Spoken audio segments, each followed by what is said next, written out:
I'm a 26-year-old male and I live on a small town in Michigan. My block is usually the quietest, nothing ever happens. I'm currently single and live alone. One day I noticed my next-door neighbor was acting strange in his backyard. My house has 2 floors so I can see the other backyards near me from the upper window in my bedroom. My neighbor, let's call him Jack, was pacing around back and forth. He never did this before so I obviously got skeptical, but I didn't think too much of it. Jack never really spoke to me and I hardly knew him. He was divorced and didn't have many visits, which I found normal since he was 56.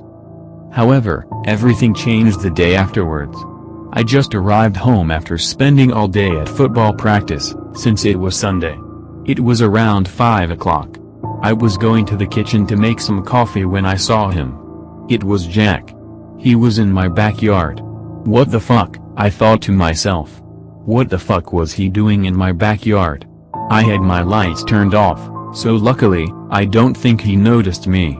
I didn't know what to do or say. What if he was looking for something he lost? I thought to myself. I honestly didn't want to know, just wanted him off my backyard. I then committed the biggest mistake of my life. I opened the door to my backyard and told him to leave. He gave this look though. It was as if I had told him to die. He looked at me so angry, not saying a word. I was incredibly uncomfortable. After what felt like 20 hours, he walked off, not looking back. I was so relieved. I continued doing whatever I was doing, and by 9 I almost forgot this even happened. I received a call from my cousin and we talked for some time. Eventually I realized we hit 1 a.m. I told him I had to go to bed. While I brushed my teeth and got ready for bed, I swear I heard a knock downstairs. It was a soft knock though. One that you would do accidentally. I wasn't going to go to bed without checking what that was. I slowly went downstairs. I was such an idiot. I was completely unarmed, so if there was anyone trying to hurt me down there, I would be very vulnerable. The stairs started to squeak as soon as I was almost in the down floor. Then, I heard a cup fall in the kitchen. I froze in fear, wondering what that was. I continued slowly walking down the stairs until I got to the kitchen. A cup was on the floor. Now, these cups don't fall easily, you would have to hit them for them to fall. I heard the stairs behind me squeak. I froze. I didn't want to turn around because I knew and I could sense someone behind me. I was more scared than I ever was before. I finally pulled myself together to turn around. I was fucking horrified. I screamed to the top of my lungs. It was a scream that would send chills down your spine. I saw what looked like Jack. He was holding something in his hand, but I couldn't tell what it was since it was so dark. I didn't even care at this point. Within seconds I grabbed a knife and practically kicked down my backyard door. The adrenaline going through my body gave me the energy I needed to run across my backyard onto the next one and onto the next one before hitting the road. I continued running until I thought I was far away enough. I knocked on a neighbor's door like a maniac. When the old woman opened, I told her to call the police. She let me stay at her place until the police arrived. I told them everything that happened. They took me to my house after they searched the entire house. Sadly, the man in my house, who I assume was Jack, was already gone by then. They told me nothing was stolen, they only saw a cup on the floor. I told them to knock on Jack's house to see if he was home. The 3 policemen knocked on the door. Jack opened in his pajamas. He seemed confused or at least acted that way. The police asked some basic and generic questions to Jack who answered with a very straight and annoyed face. He didn't seem guilty. The police believed him and told me I was probably hallucinating. I know what I saw. I know that was Jack in my house. I did not sleep one more night in there. I went to a hotel to sleep that night and then I went to my cousin's house until I found another one. To this day, I still don't understand how he got into my house or what his intentions were that night. I'm just glad I didn't go to bed without checking what was downstairs that day.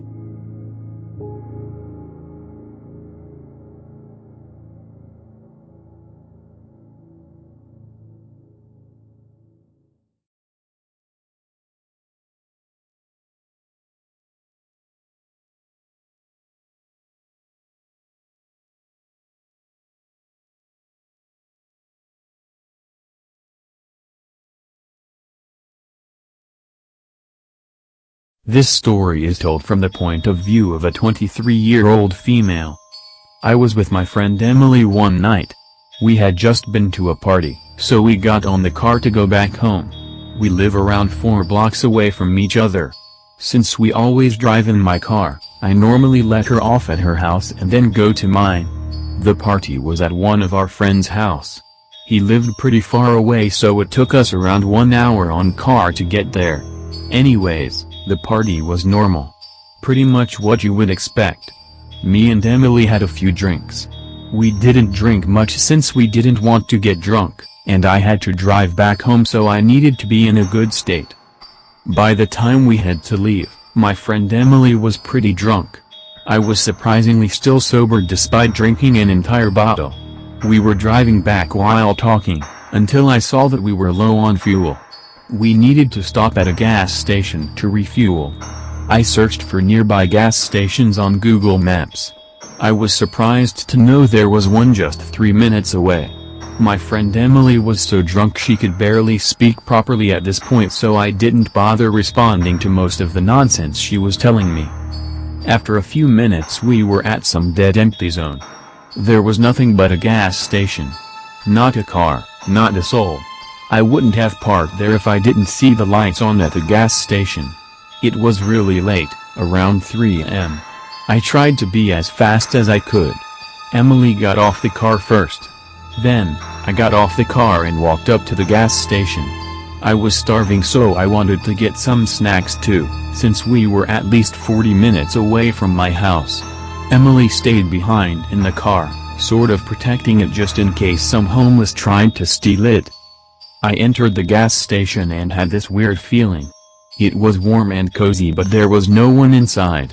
At the time I probably thought the employee was just in the back sorting out the boxes or something. I went to the snacks section and grabbed 2 chocolate bars and a bag of cheese and onion chips. When I went to the register to pay, I called out, "Hello? Anybody here?" Silence. I wasn't going to wait much longer, so I asked again. "Hello?" This time a man came out from the back. He looked sort of rusty. He had a dirty white beard, black nails and a hat that covered most of the top of his head. He was easily 6'3" or 6'4". He was massive. Like, not just tall, but he was pretty wide too. The sort of man that could beat the crap out of you. His presence gave me a bad vibe. He looked at me with a grin on his face. After 15 seconds of him just staring at me, he asked, "What is it you're looking for, dear?" He had a very deep voice. Something about him just wasn't right. I gave him the snacks and told him I wanted to pay for the gasoline too, since I was low on fuel. He smiled. It wasn't a nice smile though. It looked more like an evil or cheeky smile.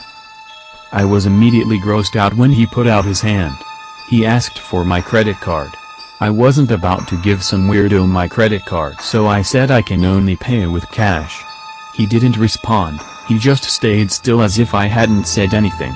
I don't know how much I had to pay, but I know it wasn't much, so I just got $10 out of my pocket and handed it to him. He asked if I wanted the change, but by then I had already walked out of there. I felt relieved when I saw Emily waiting for me in the car. I looked behind one more time to the gas station and saw the man staring at me from afar. I gave her the snacks while I started refueling the car. After not longer than 100 seconds we were ready to go. Emily continued talking to me in that typical drunk tone of hers. I started the car, but it didn't work. Fuck me. I thought to myself. Now the car didn't work. Everything just seemed to be getting worse. Emily asked me what was wrong, and I told her. She told me to go back to the gas station and ask the man for advice. I instantly told her no. I was definitely not going back in there.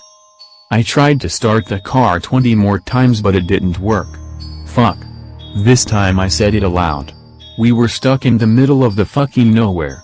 Emily insisted that I went in there and ask the man for help. I told her I wasn't going to since he was creepy.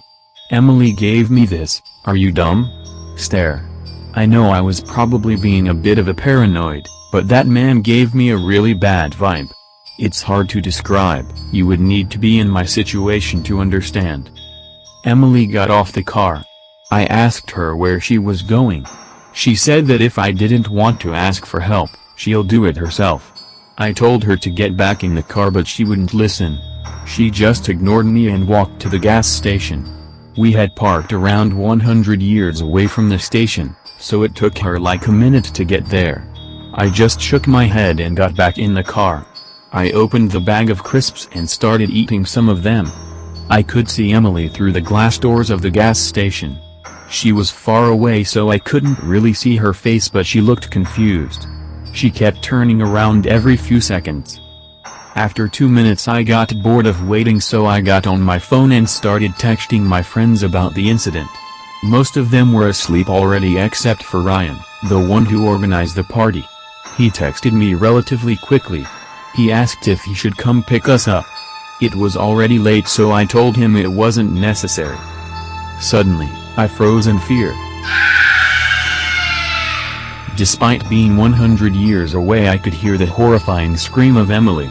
It was a scream I would never forget. I got so fucking scared. I jumped out of the car and ran to the gas station. I didn't know what had happened but I felt so relieved when I saw her run out of the gas station. She was alive, but the look on her face was nothing other than absolutely horrifying. It was the look of absolute horror. She was running faster than I had ever seen before while screaming for me to get in the car. I was so shocked I didn't know how to react. It took my body at least 10 seconds to realize what was happening. I got in the car. Emily was running so fast it only took her like 15 seconds to get in the car with me. We immediately locked the doors. Emily was shaking. She couldn't even form words. Her fear was contagious. She pointed at the steering wheel and told me to drive. She repeated it 4 times more before screaming to the top of her lungs for me to start the car. For what I can only guess is a miracle of God, the car actually started. I was so confused because I don't know what had happened to her. The adrenaline started kicking in as I drove off immediately. We were going at least 120 miles per hour. I asked her what the fuck happened, but she was still shaking and wasn't telling me. After 5 minutes of driving at maximum speed we were very far away, and no one was following us. I felt so relieved. Emily was finally calming down. I kept on driving but reduced the speed since I didn't want any trouble with the police. I asked Emily again what the fuck had happened. Emily said that when she walked to the store she didn't see anyone. She said she was scared to ask for help since it was very quiet. A different kind of quiet. A quiet that felt wrong. A quiet so quiet you knew something was off. She heard a bump in the back of the gas station so she slowly walked towards it. Now, these are the details we have never ever told anybody. Emily says that when she walked to the back, she almost fainted when she saw the big man in the back mutilating 2 human bodies. 2 human fucking bodies. She said there was blood everywhere. In the walls, in the saw the man was holding to cut the bodies, in the man's pants, in the man's beards. Her scream was so loud even the man got scared for a moment. She ran off when the man gave her a death stare. She described it as a stare that you would give to someone when you're going to kill them. I don't know how she outran this man, or why the man didn't follow us, but we were so glad we didn't get hurt. We finally got home that night. We were both so scared and traumatized we didn't want to sleep alone, so we agreed to sleep on my place for the night. The next day I told her that we should call the cops. We could be charged with silent witness of murder. She immediately told me not to. She said that if her parents would find out they would never let her go out on her own again. I agreed. It's been 5 months since this happened now, and Emily has never been the same person ever since. She's more quiet and kept to herself now. She's also getting worse grades, but most importantly she never drinks alcohol anymore. I haven't changed much, but I am much more cautious when I'm out alone or at night now. We never went back to that gas station. We never told the police about it. In fact, we never even told anyone about any of this. Not my friends, my siblings or my parents. Not like they would believe it in the first place anyway. This is definitely the scariest thing that has happened to me or my friend Emily. Although I wonder every night, what would have happened if the car didn't start at night? What would have that man done to us? I'm glad we never got to find out.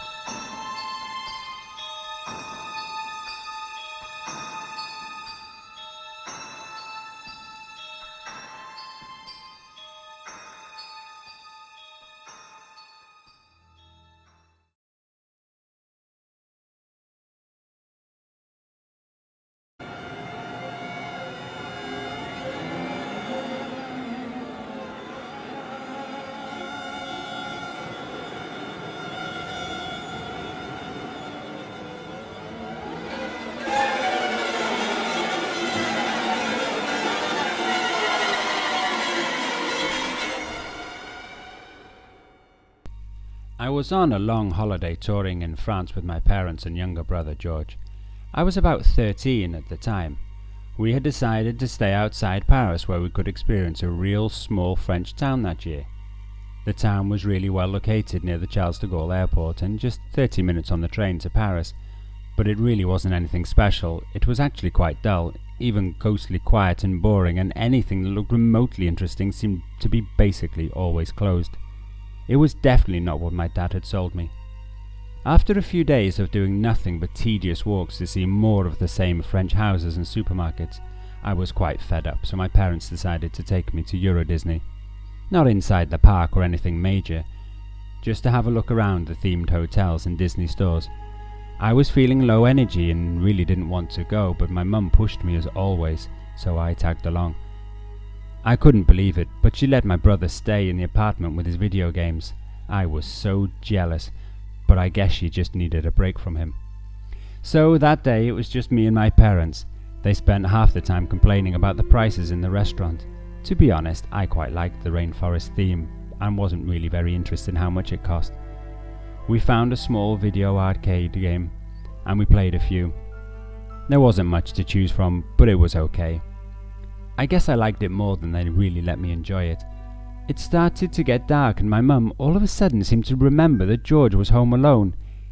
He was about 9 or 10 I guess, and we'd only been gone like 3 hours, but she started getting agitated and rushing to get back to him. We got to the bus station and my dad made me help him find where the number 19 bus stops. Like everything in France, the signs were awful, but before long we were heading back. The bus seemed to stop on every street corner to pick up and drop off passengers. I sat there bored while my parents carried on moaning about the cost of living. I started watching this guy who got on a few stops in. He kept getting up and sitting down in different places. Eventually he made his way up to the back of the bus where we were sitting. He seemed to want to get past me to sit in the corner, so I moved my legs to one side and I realized he was smiling at me uncomfortably as he made a drama of squeezing through. He said something in French and seemed to expect a reply. I didn't understand and just ignored him in the hope that he'd leave me alone. I could feel his eyes on me, and I tried not to look, but I couldn't help it. He was beginning to really annoy me, so I flashed him a dirty look as if to say, "Hey, stop looking at me, you weirdo." He just smiled back. I was surprised to see that he actually looked quite clean and his teeth were shiny and white against his dark skin. I guess I had some prejudice back then. Anyway, he did have a long scar under his left eye, and it seemed to grow larger in my mind when I looked away. I tried telling my mum that the guy was giving me the creeps, but she just told me that he's probably just lonely and wants to make conversation. Almost everyone got off the bus near the market square. I couldn't keep track of the weirdo as he disappeared into the crowd. We fastened our jackets and my mum fussed about me not wearing my jumper as always. As the crowd dispersed, we headed away towards the river and down a short but fairly dark side street. By now, I'd almost forgotten about the guy, when all of a sudden I realized there was a shadow lurking on my shoulder. I couldn't believe it, but the guy appeared from nowhere and actually managed to start talking to my mum. I edged away from him as some headlights flashed around the corner. He actually seemed nice and my mum seemed to be enjoying the opportunity to use her French. He kept looking at me and Dad. I guess he realized we understood nothing. My dad kept trying to interrupt the over-friendly chat and draw her attention away, but we all stopped at the end of the street as he was turning left. He stopped looking at Dad and me, and the conversation got boringly long, just the kind your parents always seem to have with other adults. When suddenly my mum started giggling and telling my dad that he wants to come home with us to carry on chatting. My dad had a puzzled look on his face, but then he always did when Mum made plans to meet people. She started indicating that the guy should arrange this with her husband, but my dad was too confused by the situation to react. She tried offering him that we meet up the next day in a coffee shop, and that's when his proposals got even more bizarre. He said it had to be tonight because he was busy the next day and wanted to visit us at home. She said he wanted to talk with all of us and he wanted to come for just 1 hour. The guy nodded enthusiastically, miming that we are a group. This was when my dad tried to step in and asked if he spoke English. Just a few words apparently. The guy seemed to have no sense of the ridiculous, as he seemed to indicate that he would follow us and started almost pleading with my mum. He even offered up his mobile phone as security in case we didn't trust him, adding, "D'accord?" To get some kind of agreement, my dad finally abandoned his nicety facade and replied, "No, d'accord," putting his hands up as if to hold the guy back with supernatural powers. He finally got the message and turned to leave. We kept checking as his silhouette slowly sank away into the streetlights until finally we lost sight of him altogether. We never saw the guy again, and I guess we'll never know what the hell his intentions were that night.